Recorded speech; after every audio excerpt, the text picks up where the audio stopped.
Namaskaram. Welcome to the course Basics of Electronics.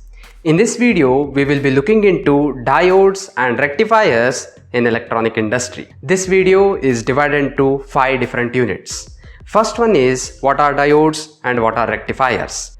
Second one is types of diodes and their significance. Third one is types of rectifiers and their significance. Fourth one is applications of diodes and rectifiers in electronic industry. Last but not the least, fifth one is how to select or selection guide for diodes and rectifiers in your project design. So let's begin.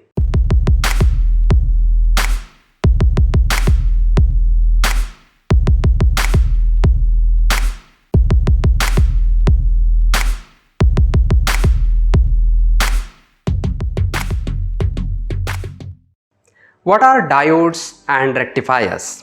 Diodes are the semiconductor electronic component which are made up of P and N type of semiconductor material. These diodes will allow the flow of current in only one direction. That's why they are so called unidirectional devices. Rectifiers are the electronic components which are made up of diodes which are responsible for converting AC signal into a pulsating DC signal. Diodes are having two terminals. One is anode, another one is cathode. When you apply a positive DC voltage to the anode pin of the diode with respect to ground pin connected to the cathode, then the diode will allow the current to flow in one direction. This is called forward biasing. However, the diode will start conducting after a certain voltage called cut-in voltage. This voltage is based on the type of material used for the manufacturing of a diode. For example, silicon and germanium. When a negative voltage is applied to the anode pin of the diode with respect to the ground, then diode will not conduct. However, it will create a very minimal amount of leakage current which is called a reverse leakage current of the diode.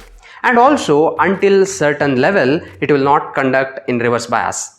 This maximum voltage is called maximum reverse voltage, after which diode will break down and it will not be used again. So it is completely damaged electronic component. This is how diodes and rectifiers are used in electronic industry. Types of diodes and their significance. As we all know that there are various varieties available in PN junction diodes in the entire electronic industry. As per the requirement, as per the application, we have got one variety of diodes in electronic industry. However, I have 6 types of diodes in our category to understand much better way how these diodes are categorized in electronic industry. First one is PN junction diode. As name indicates, it has a P type of semiconductor material junctioned with the N type of semiconductor material. That's why it is a PN junction diode, which is more popular and very widely used in most of the general electronic application. Second one is a small signal diode.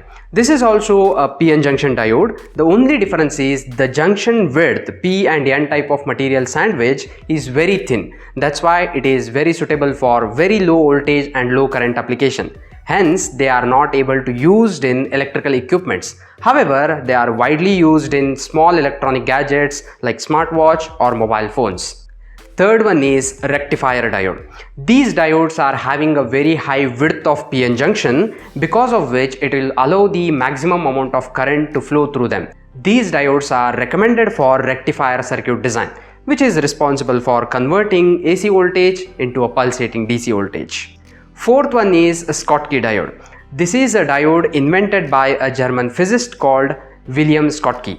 These diodes are having a metal plate one side and N type of semiconductor material on the other side. That's why there is no PN junction.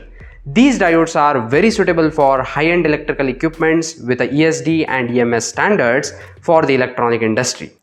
Fifth one is light emitting diode.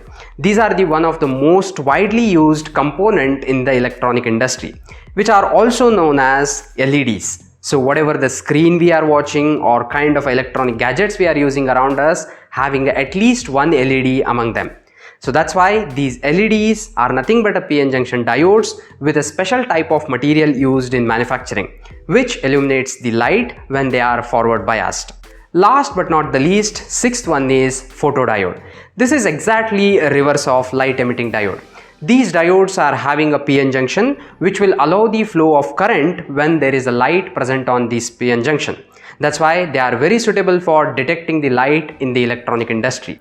These are the 6 types of very general and popular diodes available in the industry. However, there are more than 20 types of diodes available in the width and breadth of the entire electronic industry, which is very difficult to cover in this small video. Types of rectifiers and their significance in electronic industry. As we know that there are only 2 types of rectifiers available in industry which are very widely used and more popular for the beginner industry. First one is half wave rectifier, another one is full wave rectifier. Along with that, we also have a silicon controlled rectifier. Let's talk about them one by one. First one is a half wave rectifier. It is nothing but a single diode connected in a specific manner in the electronic industry.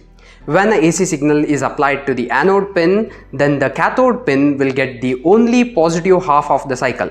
That's why it is called half wave rectifier. Another half of the entire AC wave will be chopped off by the single diode. That's why it is only allowing the half part of the entire AC signal, hence creating the pulsating DC at the output side.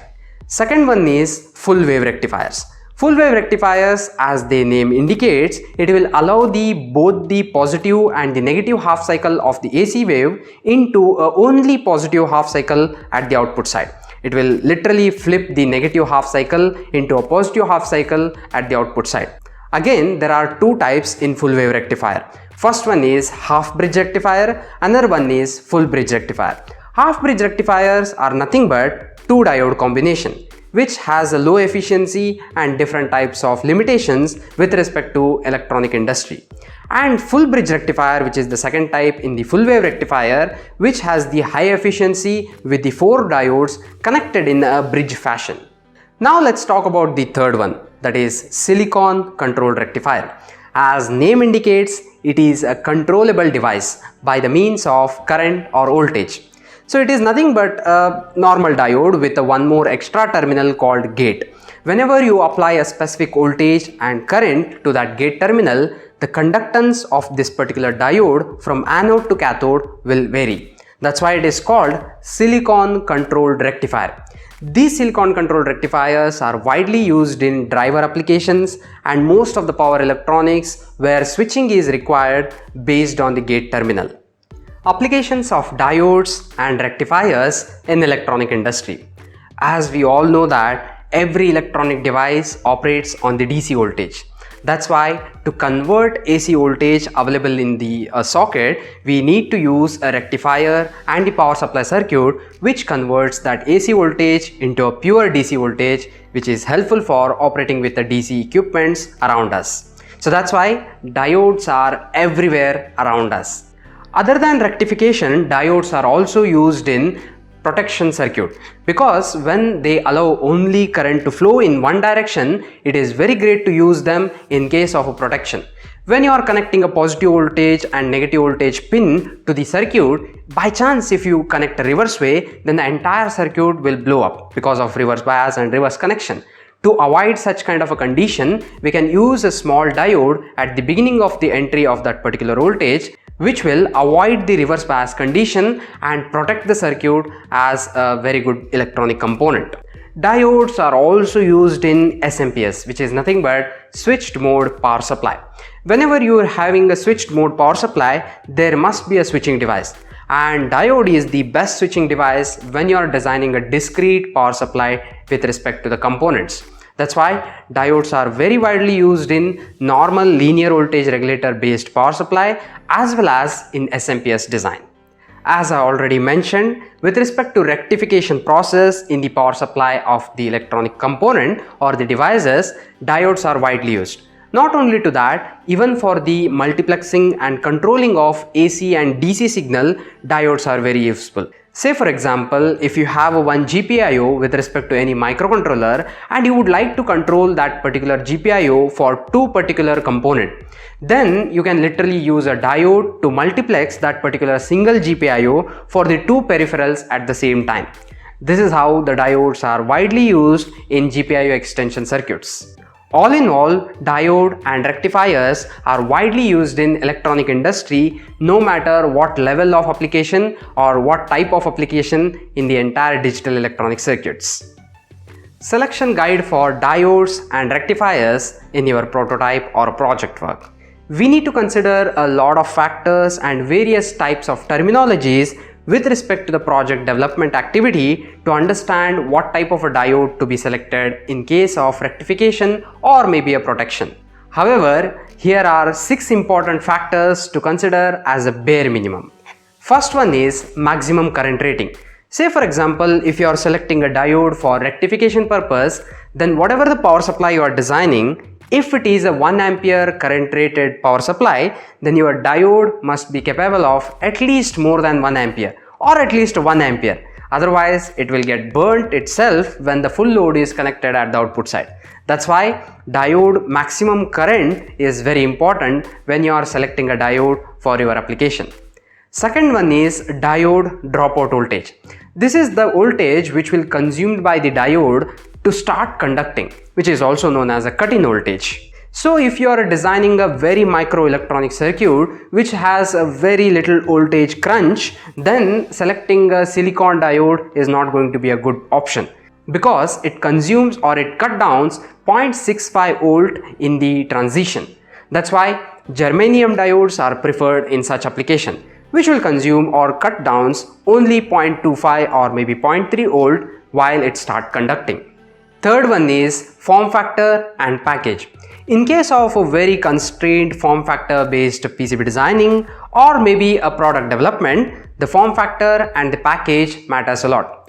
In case of your prototyping or you're not having any concern about how does this particular diode fits in and what is the thermal radiation and all those things, then no need to worry about this point. But when you are designing a very microelectronics or very small scale devices, then diode footprint and the package with respect to form factor matters a lot. Fourth one is switching frequency or speed of the diode. Whenever you are using a diode for high frequency application, make sure that what is the recovery time of that particular diode. If the recovery time doesn't match with the frequency of input signal, then diode is not going to perform a function that you are expecting it to perform. That's why selecting a specific switching frequency diode for your specific application, especially in a high frequency application, is very important. Fifth one is reverse leakage current. We all know that when the diodes are used as a protection diodes, then there should not be any leakage current in the circuit due to the reverse bias condition, which is the wrong connection by the way. On that time, how much amount of current flows through the diode matters a lot, because if it is more than the sensitive amount of current with respect to the electronic circuit, then it will damage the entire electronics even though diode is there. That's why what is the maximum reverse leakage current of the diode to be selected for the small scale electronic application. Sixth one is cost and availability. As we know that these diodes are made up of a semiconductor material, the cost of the diodes will change every 6 months or maybe more often as per the production and the availability. That's why making sure what type of a diode you are using is available and cost effective for your project is very essential as a product design engineer. These are the 6 points to be considered as a bare minimum while you are selecting a diode or rectifier for your project. These are the complete information about the diode and rectifiers in electronic industry. I hope you enjoyed the entire tutorial and walkthrough about diodes and rectifiers with respect to the ESDM industry. See you again in the next video. Until then, happy learning. Namaskaram.